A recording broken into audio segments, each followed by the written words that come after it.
Hi, this is the first of a series of videos that you'll watch as part of this orientation.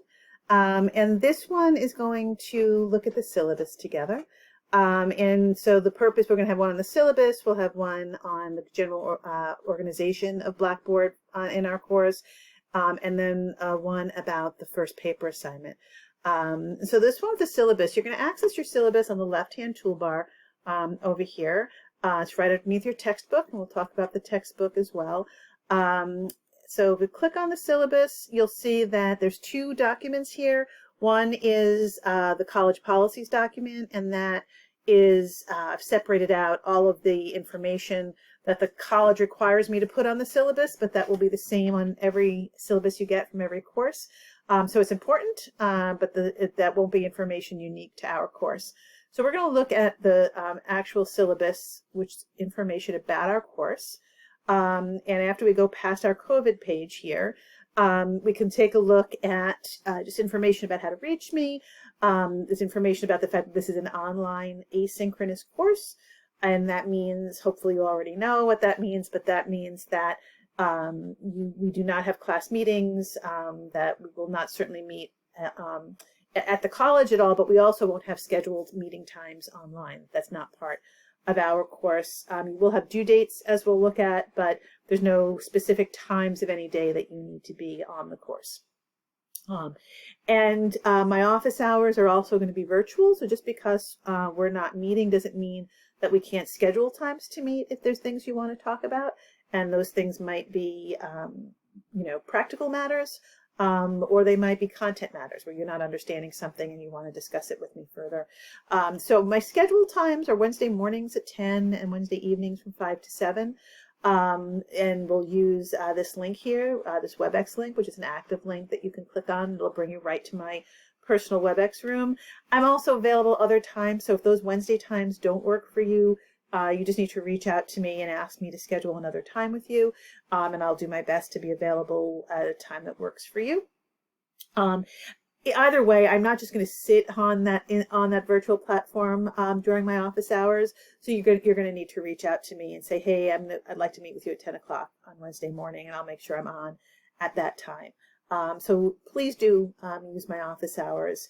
Reaching me, email is the absolute best way to reach me. You can leave me a voicemail. I will read it through my email. It's where it comes to. But email is the absolute easiest way for us to communicate. The textbook. Our textbook is, as you know from my earlier message to you, is an open educational resource book, which means that it's free to you.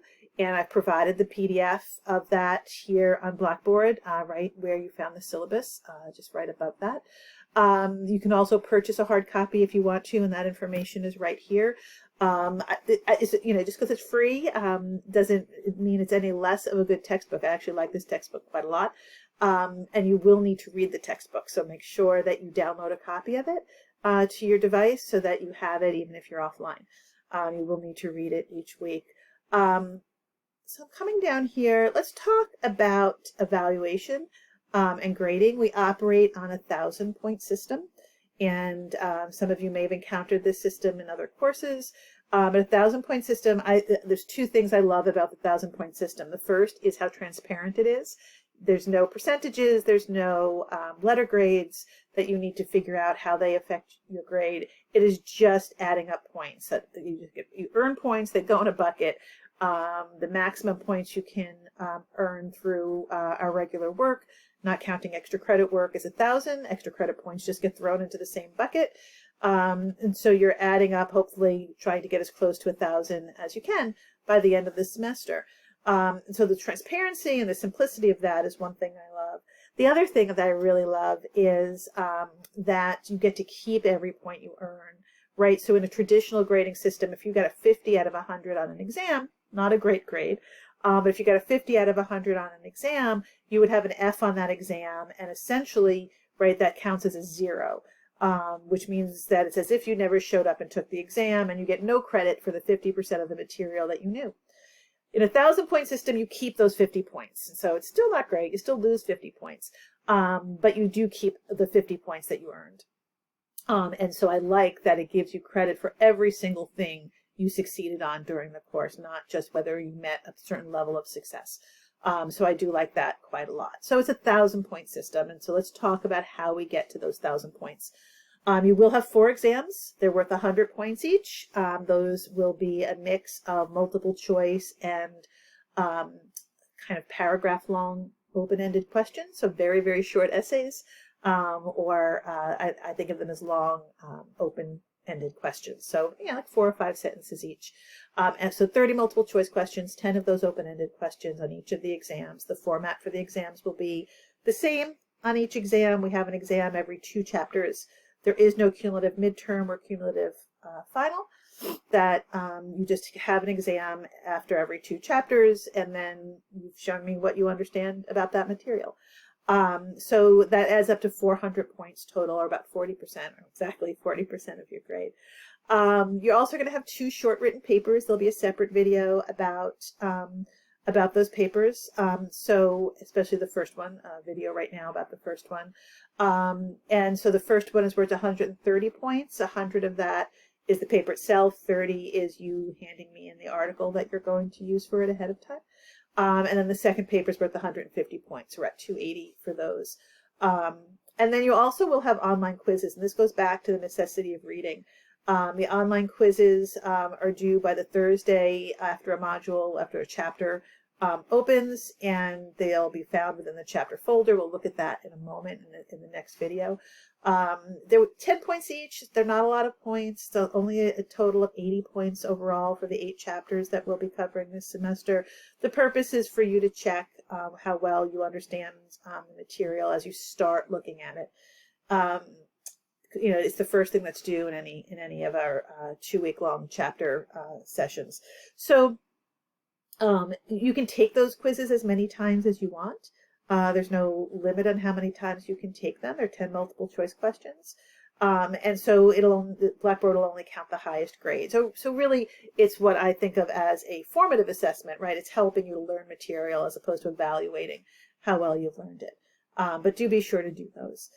Then there's 2 required discussions for each chapter. So 8 chapters, that's 16 discussions overall. There is a grading rubric that you'll be able to access for those. It's 15 points for each discussion. One discussion will always be in response to a prompt that I create. And so there's something specific I want you to think about and talk about. And then you'll respond to a classmate on there. Actually, 2 classmates to you know, kind of engage with each other, ask each other questions, make comments about, you know, about something that somebody talked about. The other one is what I call a muddiest point discussion, and that's where you need to ask a question about the material. So you're going to ask a question about something you didn't understand well, something that you simply want to understand better, or something that wasn't directly addressed or not addressed in depth in the chapter that you want to talk more about, that you're curious about. So you're going to ask a question, and then you're also going to attempt to answer classmates' questions. And of course, I'll also be jumping into those discussions and answering questions and replying to posts that people make as well. So those are really an important part of your grade. It's a quarter of your grade is engaging in those discussions. So make sure that you do that. And then there are extra credit opportunities in some of the chapters. In the first few chapters, I think the first 3 chapters each have extra credit opportunities. And so those can add up, you know, if you're worried about your grade or just want to ensure your grade, you can take those extra credit opportunities. In terms of our schedule, it's laid out, I think, pretty clearly on the syllabus. You're going to have work due every Thursday and every Sunday, so that is a good, you know, kind of thing to get in the habit of, and it's a good thing to mark on your calendar, perhaps, for reminders, so that you don't miss due dates. So, you know, right now we're just in an orientation period, but our first chapter opens up on Monday.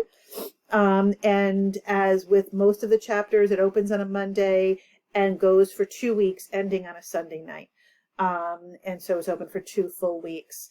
And so, you know, we'll look at this more closely in the organization. But, you know, so if the first chapter on research opens on Monday, January 24th. Your quiz is due on that Thursday, and then you have work due on the following Sunday, the following Thursday, and the following Sunday. Blackboard shows these dates explicitly, and so we'll look at that together in the next video. But your syllabus has all of the dates that paper assignment work is due and that exams occur. And so, you know, this is a document you definitely want to download and keep with you. So we will look together in a moment at the overall organization of Blackboard in the next video.